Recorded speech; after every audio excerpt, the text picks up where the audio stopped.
Sa pagpasok ng prat, dapat merong lakas ng loob at paniniwala sa sarili. Hindi mo masasabing kunwa-kunwari dahil hindi ito madali.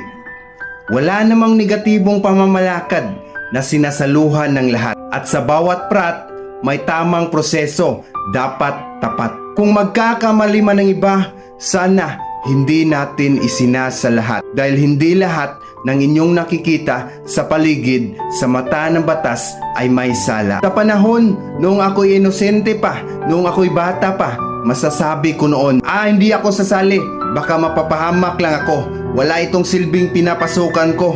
At may biglang pumasok sa isipan ko, ano kaya kung susubukan ko? Sa ngayon, aking naintindihan at nauunawaan sa aking sarili mabuti. Dahil maraming mga proyekto at serbisyo na inilaan ng oras sa iba.